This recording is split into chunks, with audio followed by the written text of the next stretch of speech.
Naugachhia police जिला के महिला थाना का माहौल शुक्रवार को अचानक उस समय गुलजार हो गया जब बिना बैंड बाजा बारात और किसी तामझाम के शादी के कपड़े में प्रेमी जोड़ा शादी करने थाना पहुंच गया। यहां एक कपल का प्यार 2 साल बाद पूरा हुआ। घर वालों की नार नुक्कड़ के बीच पुलिस ने उनकी शादी महिला थाने में कराई। थाना परिसर में सभी पुलिसकर्मी इस विवाह की साक्षी बने और दोनों प्रेमी जोड़े ने साथ जीने मरने की कस्में खाई। थाने में सभी ने एक दूसरे को मिठाई खिलाई। यहाँ पुलिस वाले ही बाराती बने और फिर पति पत्नी पर फूल बरसाए। थाना प्रभारी ने बरवधू के सुखी दाम्पत्य जीवन की शुभकामनाएं दी। इसके बाद वधू अपने पति के साथ उसके घर रवाना हो गई। थाने में हुई शादी की चर्चा जिले में चारों ओर हो रही है। बताया जा रहा है कि नौगछिया के खरीक थाना क्षेत्र के गोटखरी की रहने वाली मुस्कान कुमारी और खरीक थाना क्षेत्र के ही गणेशपुर के रहने वाले मनीष कुमार का पिछले 2 वर्षों से प्रेम प्रसंग चल रहा था, जिसकी जानकारी लड़के के परिवार वालों को हो गई और फिर लड़के के परिवार वाले इससे नाराज हो गए, जिसके बाद लड़का और लड़की शादी करने की बात पर अड़ गए। लड़के के परिवार वाले के शादी से इनकार करने के बाद लड़की ने महिला थाने में आवेदन दिया, जिस पर कार्रवाई करते हुए महिला थाना प्रभारी पूनम कुमारी ने दोनों पक्षों से समझौता कराया और शुक्रवार को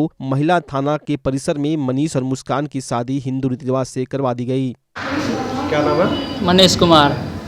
पिता का? रंजीत मुनि, गणेशपुर।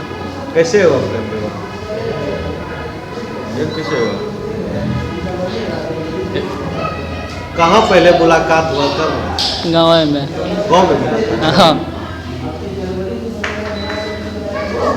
कितने दिन से चल रहा था? 2 साल से। 2 साल से। अभी कहाँ शादी की हो? तेतरी मंदिर में। कब? कल। घर वाला रेडी नहीं थे? सब रेडी हो गया। अभी रेडी हुआ? नहीं, पहले से। फिर थाना तक कैसे आ गए? केस भी हुआ था? केस भी हुआ था? हाँ, फॉर्म दिया था उधर। कौन? क्यों केस किया? जब प्रेम था तो? किधर से केस हुआ? लड़का बोला किधर? लड़के। लड़के बोला किधर? कौन राजी नहीं था? हम सब नहीं थे। तुम लोग नहीं थे? कारण? आप खुश हो शादी से? हाँ। जब प्रेम करते थे तो राजी कह देते? दहेज का मामला था क्या? नहीं, तब फिर वो सब नहीं थे। या मोबाइल? आगे देखिए। क्या नाम हुआ?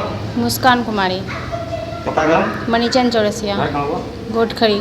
कैसे प्रेम प्रसंग में शादी हुई? गांव में ही। कब से इनको जान रहे थे? 2-2.5 साल से। किस तरह से संपर्क हुआ?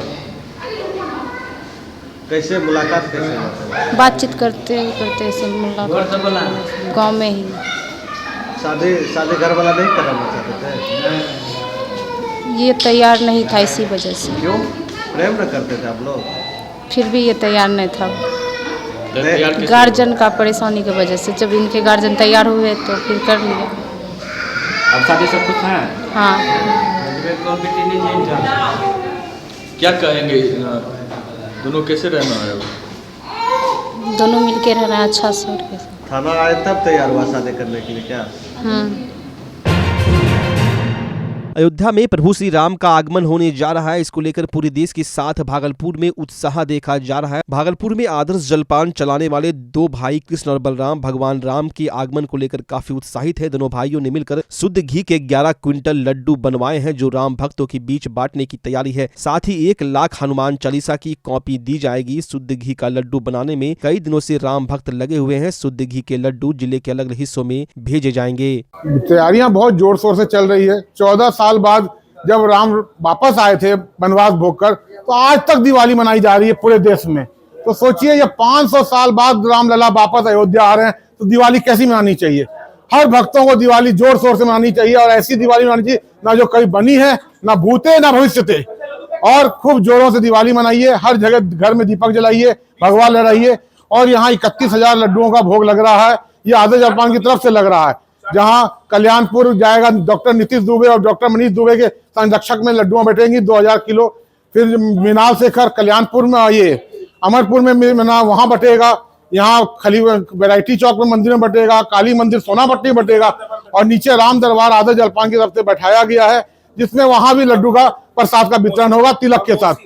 आज हम लोग एक्चुअली में हम लोग राम जी के मौसी के घर से हैं। हम लोग मौसेरे भाई लगते हैं उनके। इसीलिए हम लोग का तो उत्साह देखने लायक होना चाहिए। ऐसा होना चाहिए जो एको हम द्वितीयो नास्ति, ना भूतो ना भविष्यति। इसीलिए हर जगह लड्डू बढ़िया से खूब दिवाली मनाइए और बढ़िया से मनाइए, ये हम लोग का उत्साह है और हम लोग इसके लिए जोरों शोरों से लगे हुए हैं।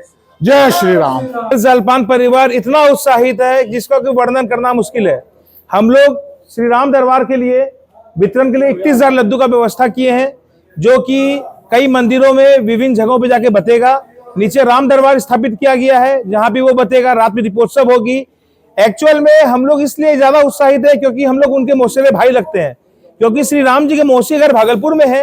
राम जी के मौसी घर भी जो है लड्डू वितरण के लिए जा रहा है। अमरपुर जा रहा है, कल्याणपुर जा रहा है, सोनापति काली मंदिर जा रहा है, विभिन्न हनुमान जी के मंदिरों जा रहा है। माने लड्डू मय कर देना है, भागलपुर को लड्डू मय कर देना है। यही आरएस की तमन्ना है, यही भावना है। जय श्री राम। बच्चा जब जन्म लेता है तो कई बार बच्चा तुरंत नहीं रोता है, रोने में देर हो जाता है। ऐसे में बच्चा क्षतिग्रस्त हो जाता है और उसके बचने की संभावना कम हो जाती है। और यदि बचा तो भविष्य में उसमें विकलांगता की समस्या आती है, जिसे सीपी कहते हैं, जिसका कोई माकूल इलाज नहीं है और ज़िंदगी भर बच्चा विकलांगता से जूझ सकता है। ऐसे में पूरे संसार में कूलिंग थेरेपी का सहारा लिया जाता है। जन्म से ठीक 6 घंटा के अंदर यदि उसको कूलिंग थेरेपी दिया जाए तो उससे उसका सीपी की समस्या कम होती है और बचने की भी संभावना बढ़ती है। पहली बार बिहार झारखंड में आपके शहर के स्नेह नवजात शिशु बाल सेवा केंद्र में यह मशीन उपलब्ध है। कभी भी ऐसी बात हो कि बच्चा रोने में विलम्ब हो गया तो आप स्नेह नवजात शिशु बाल सेवा केंद्र में जरूर संपर्क करें।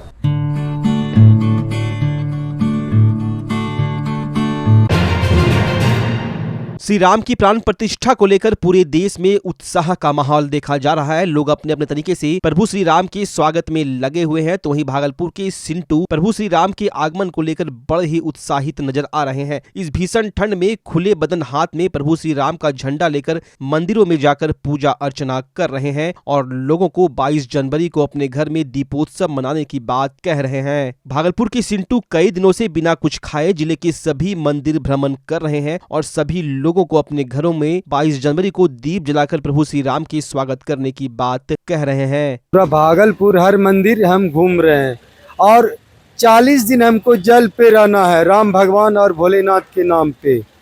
लोगों से यही कह रहे हैं हम कि मोदी जी जो है ना, इतना बड़ा कोई नहीं बना सका। अयोध्या पर मोदी जी अयोध्या मंदिर बना दिए। कितना प्रधानमंत्री आए, कोई नहीं बनाए, पर मोदी जी आए अयोध्या मंदिर बना दिए। यहाँ कम से कम 12 घंटा मंदिर में जाप करेंगे बैठ के पालथी मार के, ऐसे एकदम पूरा नीट 5 बजे भोर से। ठंड नहीं लग रही है? नहीं, हमको कोई ठंड नहीं लग रहा। जब ऊपर वाला का दया है तो नीचे वाला मेरा क्या बिगाड़ सके।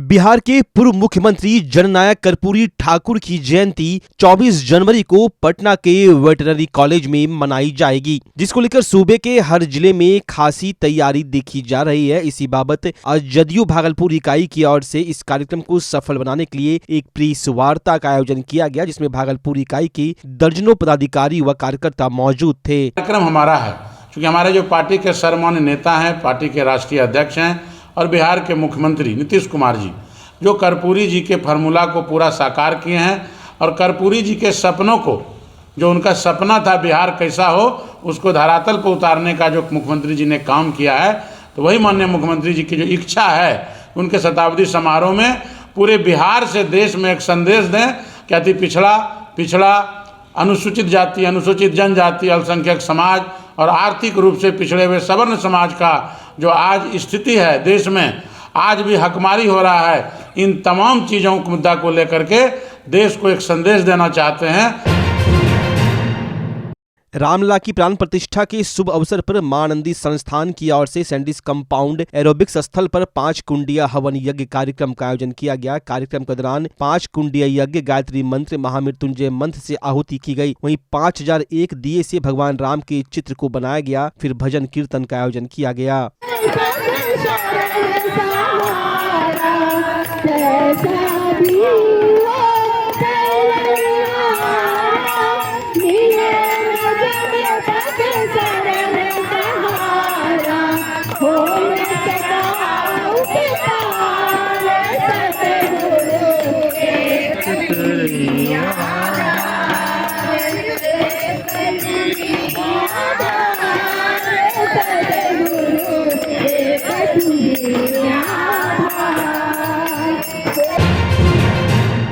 22 जनवरी को श्री राम प्रभु के प्राण प्रतिष्ठा को लेकर पूरे देश में खुशी का माहौल देखा जा रहा है। पूरे देश में लोग भक्ति भाव से ओतप्रोत होकर देश के विभिन्न मंदिरों में भक्ति कार्यक्रम आयोजन कर रहे हैं। इसी कड़ी में भागलपुर व भागलपुर के आसपास के कई मंदिरों से कलश शोभा यात्रा निकाली गई, जिसमें नाथनगर, मुंदीचक, बरारी, आदमपुर, बुढ़नाथ के मंदिर शामिल है। नाथनगर के नसरत खानी जुल्मी काली मंदिर से कलश शोभा यात्रा निकाली गई। कलश शोभा यात्रा में डीजे पर जय श्री राम की जय घोष के साथ बड़ी संख्या में महिलाएं सर पर कलश लेकर चल रही थीं।